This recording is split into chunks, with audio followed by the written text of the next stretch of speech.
16 साल का लड़का जो 40 से 50 साल की औरत की आवाज़ में इतना तेज़ चीख रहा है कि किसी के भी कानों में दर्द हो जाए। नमस्कार दोस्तों, स्वागत है आप सभी का मेरे चैनल पर। जय श्री राम। आज हम बात करने वाले हैं एक रियल लाइफ हॉरर इंसिडेंट की। ये कहानी है नक्कुल जोशी की। नक्कुल जो कि वैसे तो उत्तराखंड से बिलोंग करता है, लेकिन वो रहता रोहिणी में है। और रोहिणी में जो उसका घर है वो नहर के काफ़ी पास में है और वो इलाका काफ़ी जंगल से भरा हुआ है। कई दफ़ा वो स्कूल में हमें बताया करता था कि रात को 12 बजे के बाद घर के पीछे से ऐसे ऐसे आवाज़ें आती हैं कि वहाँ मंत्र उच्चारण करते हैं लोग, वहाँ पर लोगों के चीखने की आवाज़ें आती हैं, वहाँ पर रात को ढोल बजने की आवाज़ें आती हैं। और वो थोड़ा सा इलाका भी ना, मतलब उन दिनों में ऐसा ही हुआ करता था। तब इतनी बसावट नहीं थी कि वहाँ पर रात को लोग जाते भी नहीं थे, क्योंकि लूट पाट और कई बार लोगों के ऊपर हमले हो गए वहाँ पर, क्योंकि तब वो इलाका रोहिणी का इतना बसा हुआ भी नहीं था। एक रोज़ की बात है, नक्कुल जब अपने ट्यूशन से घर की ओर आ रहा था। वैसे तो उसके घर का रास्ता ट्यूशन से मात्र 15 से 20 मिनट का था, लेकिन उस दिन नक्कुल को कुछ ज़्यादा ही टाइम लग गया। सर्दियों का वक्त था, थोड़ा बहुत कोहरा भी छाया हुआ था और वो वैसे भी जो इलाका था वो जंगल के आसपास का इलाका था। अब नक्कुल अपने घर पहुंचने ही वाला होता है कि एकदम से उस इलाके की लाइट चली जाती है। अब नक्कुल को कुछ नहीं दिख रहा, बिल्कुल अंधेरा हो चुका है। उस ज़माने में ना फ़ोन हुआ करते थे, ना इन्वर्टर हुआ करते थे लोगों के पास। बिल्कुल गुप्त अंधेरा है, फॉग हुई पड़ी है, कोई आसपास नहीं है और नक्कुल सड़क पे अकेला खड़ा है। उसे ये तक नहीं दिख रहा कि किस डायरेक्शन में उसका घर है। फिर भी किसी तरह हिम्मत करके नक्कुल थोड़ा सा आगे की तरफ बढ़ता है। घबराहट होनी उसे शुरू हो चुकी है, क्योंकि एक 16 साल का लड़का है। बिल्कुल इतने अंधेरे में किसी बड़े को भी ऐसे में घबराहट हो सकती है, तो वो तो एक छोटा सा बच्चा है। वो धीरे धीरे अपने घर की तरफ, आगे की तरफ बढ़ने की कोशिश करता है और जैसे ही वो थोड़ा सा 10-15 कदम आगे बढ़ता है, उसका पैर किसी चीज़ से टकराता है और नक्कुल एकदम से नीचे गिर जाता है। इस बात से उसको और ज़्यादा डर लग जाता है। नक्कुल की एकदम से चीख निकल जाती है। उसकी पैंट फट चुकी थी घुटनों से, उसके घुटने रगड़ चुके थे, उसके हाथों पे खरोंचें पड़ चुकी थी। फिर भी किसी तरह हिम्मत करके नक्कुल हेल्प के लिए चिल्लाता है, कोई है कोई है, क्योंकि बिल्कुल अंधेरा होता है, लाइट नहीं है, बिल्कुल अंधेरा है और वो चिल्ला रहा है, कोई है, हेल्प करो प्लीज़, कोई है कोई है। करीब 5 से 7 मिनट चिल्लाने के बाद नक्कुल देखता है कि दूर से उसे एक रोशनी दिखाई दे रही है। वो समझ जाता है या तो ये कोई सोसाइटी का बंदा है या फिर सोसाइटी का सिक्योरिटी गार्ड है। वो खड़ा होता है और धीरे धीरे उस लाइट की तरफ बढ़ना शुरू करता है और जैसे ही वो लाइट के पास पहुंचता है तो वो देखता है कि सामने सोसाइटी का वॉचमैन है। और वॉचमैन नक्कुल से कहता है, क्या हुआ भैया, डर गए क्या? नक्कुल उसे कहता है, नहीं नहीं भैया, मुझे कुछ दिख नहीं रहा, आप बस मुझे मेरे घर तक छोड़ दो। तो वो बोलता है, कोई बात नहीं, आप मेरा हाथ पकड़ो, मैं आपको आपके घर तक छोड़ देता हूँ। ये बात नक्कुल को थोड़ी सी अजीब लगती है कि ये हाथ पकड़ने को क्यों कह रहा है यार, ये वैसे भी तो मुझे पीछे पीछे अपने टॉर्च जला के ले जा सकता है। पर नक्कुल इतना घबरा चुका था, ऊपर से उसे चोट लग चुकी थी, वो हाथ पकड़ लेता है। अब नक्कुल उसका हाथ पकड़ के धीरे धीरे अपने घर की तरफ जा रहा होता है। अब नक्कुल का घर आने ही वाला होता है कि उस चौराहे से राइट होते ही नक्कुल का घर था और चौराहे से सीधा जंगल था। नक्कुल गार्ड को बोल रहा है कि भैया मेरा घर राइट में है, लेकिन वो गार्ड फिर भी उसे सीधा सीधा लेके जा रहा है। करीब 3 बार बोलने के बाद गार्ड ने नक्कुल को उसके घर की ओर ले गया और उसे वहां छोड़ा। नक्कुल को ये बात भी बहुत और लगी कि ये मुझे ऐसे आगे की तरफ क्यों ले जा रहा था, पर इग्नोर करते हुए कि क्या पता सुना ना हो, नक्कुल अपने घर चला जाता है। किसी से कुछ खास बात नहीं करता इस बारे में, चुपचाप घर जाता है। और उस ज़माने में जैसे लोग हुआ करते थे कि नारियल का तेल लिया और थोड़ी बहुत जो खरोंचे आई थी वहाँ लगाई, खाना वाना खाया और स्कूल जाने वाला बच्चा 10 साढ़े 10 बज चुके थे, अपना सो गया। अगले दिन जब स्कूल जाने का टाइम आता है तो नक्कुल की मम्मा करीब सुबह 6 बजे नक्कुल को आवाज़ लगाती हैं, नक्कुल उठा नहीं अभी तक, उठ जा, स्कूल नहीं जाना, आज अलार्म नहीं बजा तेरा। नक्कुल का कोई जवाब नहीं आता। नक्कुल की मम्मा फिर उसे आवाज लगाती है, नकुल उठ जा बेटा, क्या हुआ, स्कूल नहीं जाना क्या? नकुल फिर कोई जवाब नहीं देता। 3 बार भी जब आवाज लगाने पे नकुल नहीं उठा तो नकुल की मम्मा ने नकुल को जाके हाथ लगाया और नकुल हद से ज्यादा तप रहा था और कांप रहा था। नकुल की मम्मा ने नकुल को हाथ लगाया और पूछा, बेटा तू ठीक तो है ना, क्या हुआ, बुखार हो रहा है? तो नकुल बोला, नहीं मम्मा ठीक ही हूँ। उसकी नम आवाज़ सुनकर उन्होंने नकुल को प्यार से पुचकारा और दवाई खिलाई, खाना खिलाया और सुला दिया। अगले दिन फिर वही। अब नकुल को उल्टियाँ भी होनी शुरू हो चुकी थी। वह दिन में 3-3, 4-4 बार उल्टियाँ कर रहा था। उसका बुखार कम होने का नाम ही नहीं ले रहा था। मतलब जब उसकी मम्मा थर्मामीटर से उसका बुखार चेक करती तो 2 दिन से उसका बुखार 102 से नीचे नहीं आया था। अब नकुल की मम्मा उसके पापा से कहती हैं कि ये ठीक नहीं हो रहा है, इसे डॉक्टर के लेके चलो। तो वो उसे डॉक्टर के ले जाते हैं। अब डॉक्टर कहता है कि 2 दिन से आप इसे पैरासीटामोल या क्रोसिन जो भी आप दे रहे हो वो मेडिसिन ठीक होती हैं, आप एक काम करो, मैं ये टेस्ट लिख के दे रहा हूँ, इसे कोई डेंगू मलेरिया या वैसी कोई बीमारी ना हो गई हो, तो आप इसका वो टेस्ट कराओ। तो वो लोग वो टेस्ट कराते हैं। अब वो टेस्ट भी उसके सारे नेगेटिव आते हैं। 2-3 दिन तक फिर भी मेडिसिन चेंज करने के बाद भी डॉक्टर उन्हें सजेस्ट करता है कि अब ये ठीक नहीं हो रहा है, आप इसे हॉस्पिटलाइज कराओ, वही ज़्यादा बेटर है। तो उस दिन नकुल के मम्मी पापा उसे घर ले जाते हैं।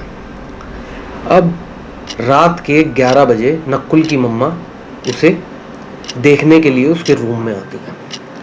वो क्या देखती हैं कि नकुल वॉल साइड पे ऐसे बिल्कुल मुंह करके खड़ा हुआ है और उस पे ऐसे ऐसे अपना सर मार रहा है।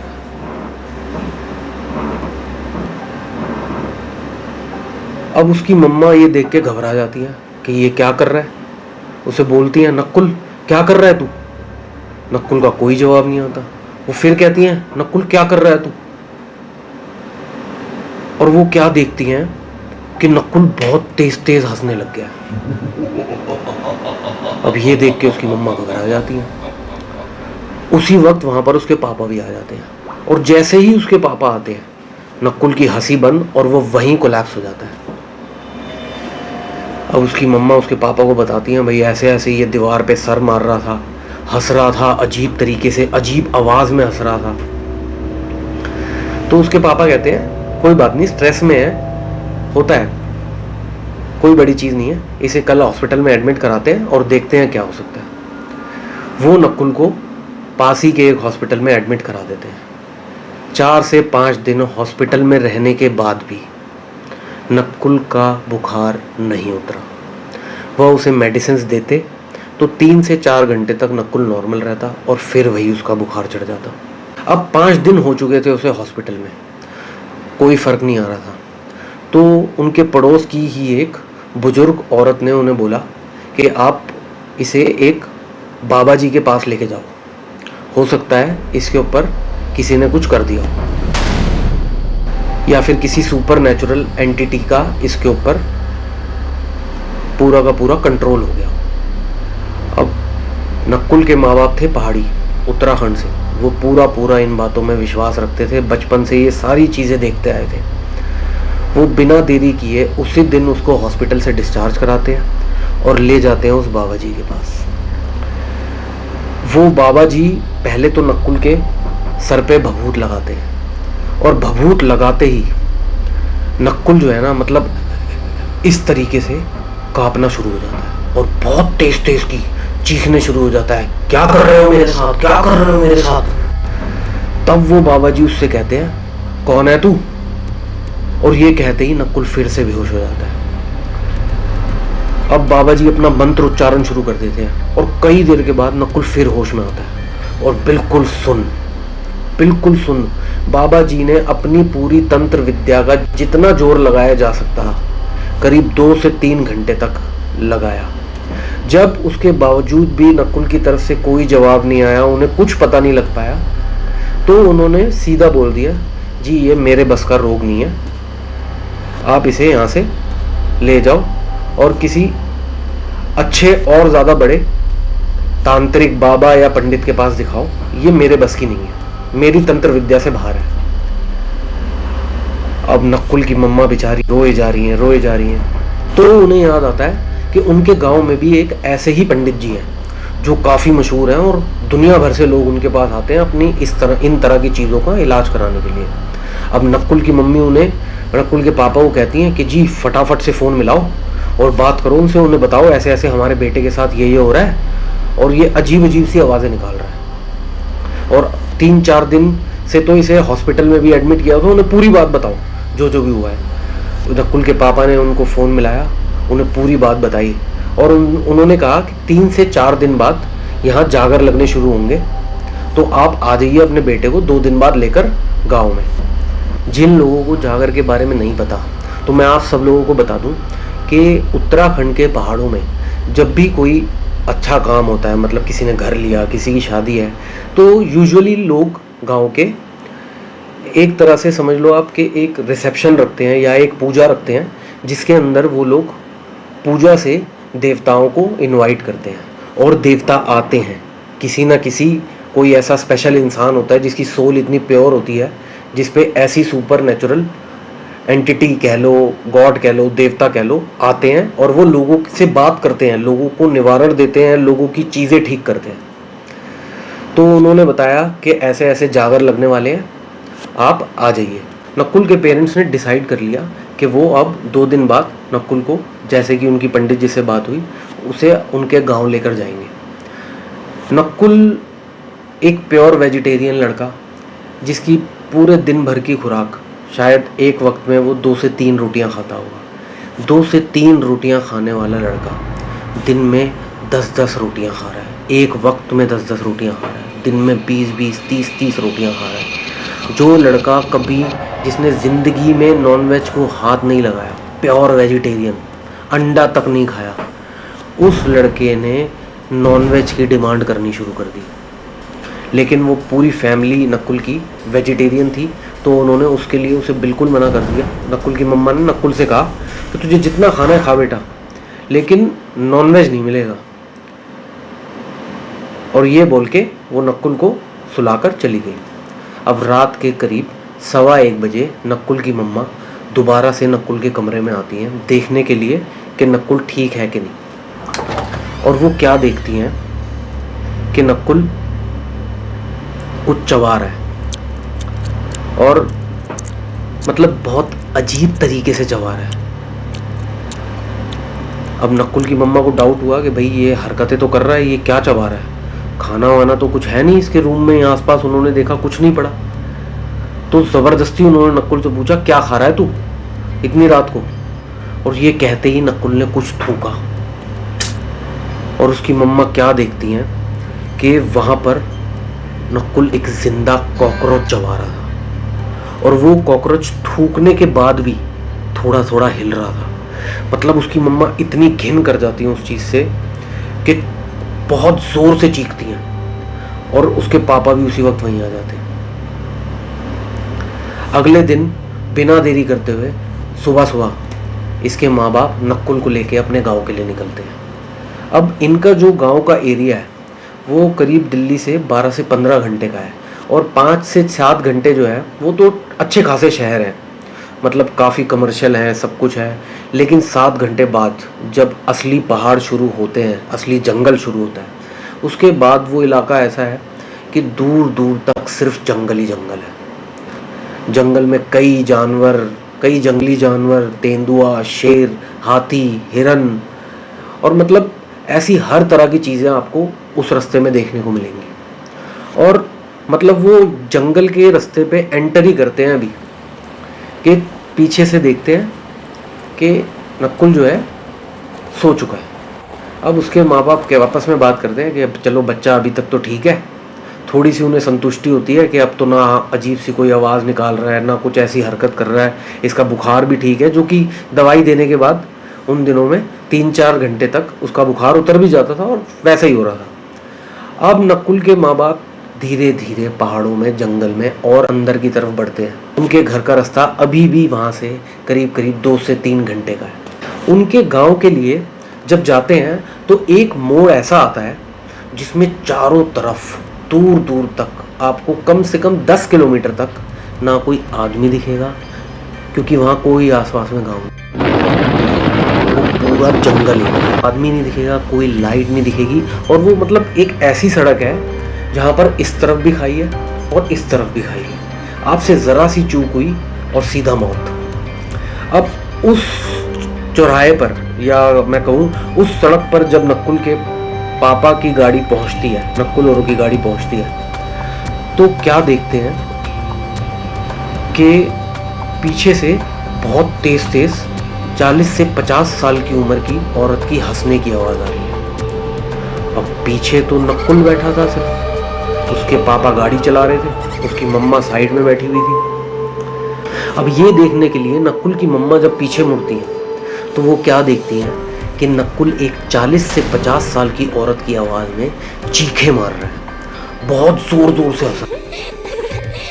और नक्कुल की आंखें नॉर्मल इंसान से 2 गुनी बड़ी हैं।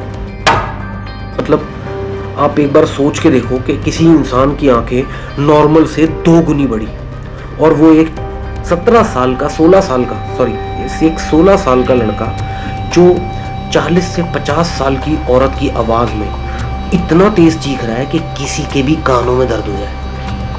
अब ये देखते हुए नक्कुल के पापा गाड़ी के साइड मिरर में नक्कुल को देखने के लिए साइड मिरर को थोड़ा सा टेढ़ा करते हैं, और वो जैसे ही साइड मिरर टेढ़ा करते हैं नक्कुल एकदम से गाड़ी के दोनों तरफ खाई, और नक्कुल ने गाड़ी की हैंड ब्रेक पूरी ताकत से खींच दी। उनकी गाड़ी बहुत भयंकर तरीके से स्किड खाती है, और स्किड खा के वो एक साइड की खाई की तरफ जाने लगती है। वो तो उनकी किस्मत अच्छी होती है कि उस खाई के कोने पर एक बड़ा सा पेड़ होता है, जिससे टकराकर उनकी गाड़ी वहीं रुक जाती है। गाड़ी को जो लगी सो लगी, थोड़ी बहुत चोटें नक्कुल के माँ बाप को भी आई। अब घने जंगल में रात के 12:30 बजे गाड़ी फंस चुकी है एक पेड़ के ऊपर, और उसके माँ बाप को भी चोट आ चुकी है, दूर दूर तक कोई नहीं है। मतलब वो इतने घबरा चुके हैं कि गाड़ी से उतरना भी नहीं चाहते, और उन्हें पता है कि गाड़ी से उतरना भी ज़रूरी है। किसी तरह से हिम्मत करके नक्कुल के पापा पहले तो गाड़ी का दरवाज़ा खोलने की कोशिश करते हैं, जो कि ईजिली नहीं खुलता, क्योंकि एक्सीडेंट होने की वजह से वो गाड़ी का दरवाज़ा भी बेंड हो चुका था। फिर भी वो किसी तरह खिड़की से बाहर निकलते हैं, और नक्कुल की मम्मा को भी दूसरी तरफ से बाहर निकालते हैं। अब वो नक्कुल को निकालने के लिए जैसे ही पीछे का गेट खोलते हैं तो देखते हैं कि नक्कुल तो गाड़ी में ही नहीं है, नक्कुल गायब। थोड़ा बहुत इधर उधर देखा, नहीं मिला। फिर उनकी नजर पड़ती है सड़क के बीचों बीच। आप एक बार इमेजिन करो, नक्कुल रात के 12:30 बजे जंगल के बीचों बीच, ना 10 किलोमीटर इधर तक कुछ, ना इधर तक कुछ, चारों तरफ जंगल। गाड़ी का एक्सीडेंट हो चुका है, कोई लाइट नहीं है वहाँ पर। उन लोगों को ये भी नहीं पता कि उनके फोन्स कहाँ हैं। नक्कुल जंगल के बीचों बीच, सड़क के बीचों बीच ऐसे करके बैठा हुआ है। अब नक्कुल के पापा देखते हैं, भाई ये क्या कर रहा है मेरा लड़का, जंगल के बीचों बीच कोई जानवर आ जाए, गाड़ी आ जाए। वो तो घबरा गए एकदम से कि भाई क्या हो गया इसको। और जैसे ही वो नक्कुल के पास जाने के लिए थोड़ा सा आगे बढ़ते हैं, वैसे ही नक्कुल अपना मुंह ऊपर उठाता है और जोर जोर से उसी 40 से 50 साल की उम्र की औरत की आवाज में चिल्लाने लगता है, तुम सबको मार दूंगी, तुम सबको। और किसी अलग ही भाषा में, मतलब वो बंगाली नहीं थी, पंजाबी नहीं थी, वो भाषा उन्हें समझ ही नहीं आई कि वो कौन सी भाषा थी। वो किसी अलग ही लैंग्वेज के अंदर कुछ बोलना शुरू हो जाता है बहुत जोर जोर से, और चीखना शुरू हो जाता है, और जमीन पे पटक पटक के अपना हाथ, मार दूंगी तुम सबको, मार दूंगी तुम सबको। अब ये देखकर नक्कुल के मम्मी पापा बिल्कुल ही सुन्न पड़ जाते हैं। उन्हें कुछ नहीं समझ आ रहा होता क्या करें। उनका बच्चा इस तरीके से बैठकर जंगल के बीच में अजीब अजीब सी आवाज़ें निकाल रहा है, और उसकी मम्मी की तो मतलब इतनी हालत ख़राब हो जाती है कि उनका रोना ही नहीं रुक रहा होता। थोड़ी देर तक नक्कुल वैसे ही हरकतें करता रहा, वहाँ पर सड़क के बीच में बैठे हुए चिल्लाता रहा उस औरत की आवाज़ में, अजीब सी किसी लैंग्वेज में चीखता रहा, और कुछ देर के बाद खुद ही शांत होकर वो वहीं बेहोश हो गया। नक्कुल के पापा देखते हैं कि नक्कुल अब बेहोश हो चुका है, वो कोई मूवमेंट नहीं कर रहा है, तो वो भाग के जाते हैं और उसे सड़क के बीच से सड़क के साइड पे ले आते हैं। काफ़ी देर इंतज़ार करने के बाद वहाँ से एक बस निकलती है, और उस बस में बैठकर अपनी गाड़ी को वहीं छोड़कर उस बस से अपने गांव की तरफ रवाना हो जाते हैं तीनों लोग। गांव तो जैसे तैसे पहुंच जाते हैं, लेकिन अभी जागर में एक और दिन बाकी था और नक्कुल की हालत बद से बदतर होती जा रही थी।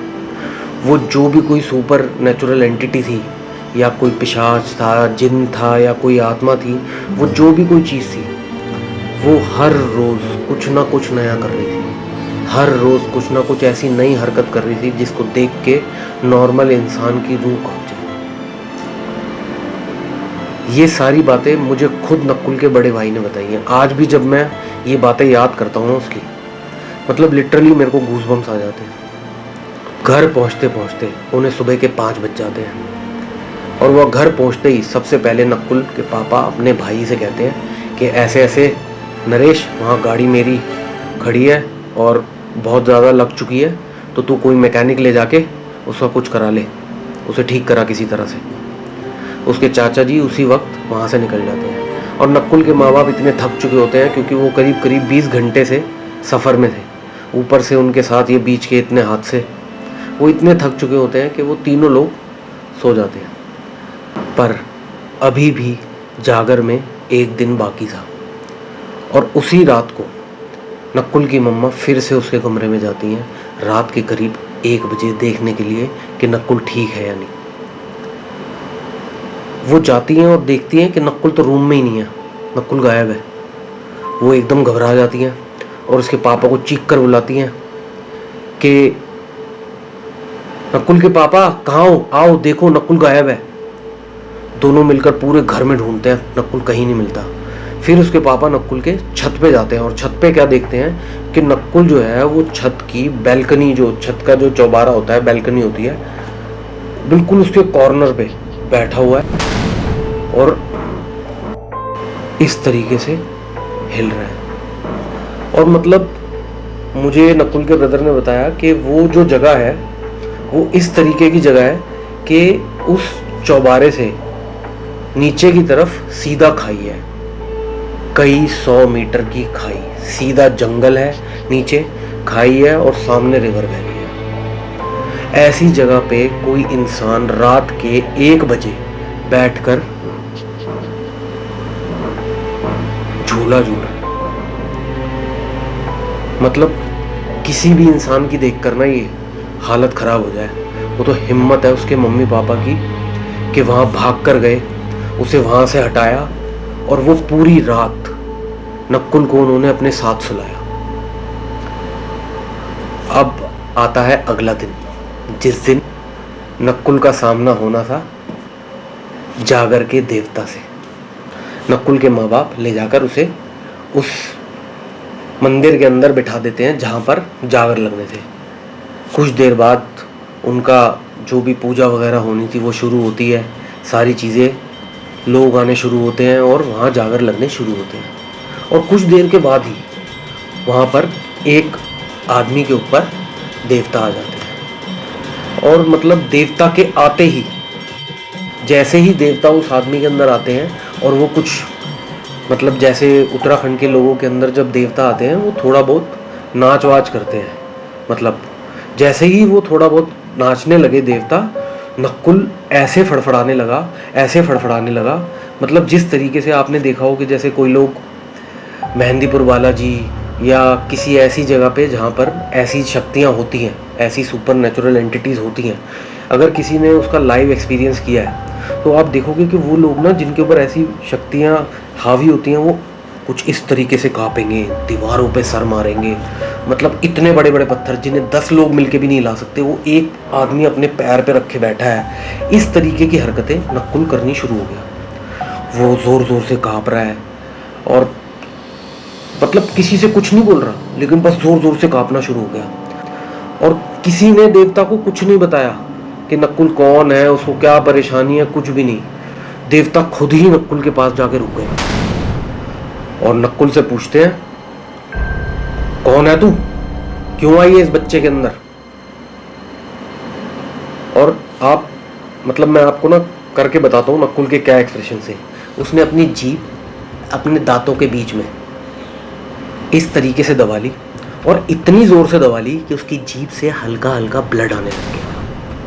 मतलब उस एंटिटी को पता था कि ये सामने जो भी पावर है वो मुझसे बहुत ऊपर है और वो मेरे से कुछ पूछ ना ले, इसलिए वो नक्कुल की जीभ तक काटने लग रही थी कि उसे कुछ बोल ना दे, उससे कुछ बुलवा ना ले। ये वहाँ बैठे जितने भी लोग थे सब ने देखा और वो सब के सब घबरा चुके थे, लेकिन सबको देवता के ऊपर भरोसा था कि कुछ गलत नहीं होगा। अब देवता ने दोबारा नक्कुल से पूछा, कौन है तू?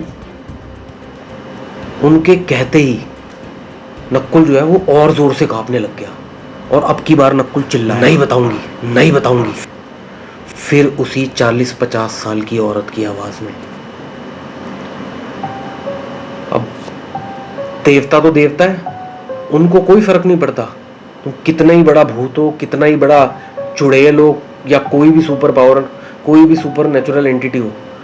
उन्होंने नक्कुल को कस के तमाचा लगा दिया और तमाचा लगाने के बाद नक्कुल के सर पे हाथ रखा और बोला, चली जाए यहां से। देवता की शक्ति इतनी स्ट्रांग थी, इतनी डिवाइन थी कि सिर्फ एक बार नक्कुल के सर पर हाथ रखने से, सिर्फ एक थप्पड़ से उस भूत की अकल ठिकाने आ गई। या वो निकल गया, मर गया, उस आत्मा को मुक्ति मिल गई, मुझे इस बारे में नहीं पता। लेकिन उस दिन के बाद नक्कुल को वैसी किसी तरह की कोई परेशानी नहीं हुई। आज उस बात को कई साल बीत चुके हैं। नक्कुल ने उस जगह से घर तो छोड़ दिया, लेकिन नक्कुल को किसी तरह की वैसी कोई परेशानी नहीं हुई। आज नक्कुल पूरे तरीके से नॉर्मल ज़िंदगी बिता रहा है। वो एक डॉक्टर बन चुका है, उसकी शादी हो चुकी है, एक छोटा सा बेटा है उसका। अब नक्कुल अपनी ज़िंदगी में पूरे तरीके से खुश है। अगर आपको ये मेरी स्टोरी पसंद आई हो तो चैनल को लाइक करें, शेयर करें और इसी तरह की और वीडियोस देखना चाहते हैं तो सब्सक्राइब करें। और कोई भी आप लोगों में से अगर अपनी लाइफ का किसी तरह का कोई रियल लाइफ इंसिडेंट या किसी तरह की कोई घटना मेरे साथ शेयर करना चाहता है तो नीचे दिए गए मेल पे मुझे शेयर कर सकते हैं। हो सकता है अगली कहानी आपकी हो। तो मिलते हैं नेक्स्ट एपिसोड में।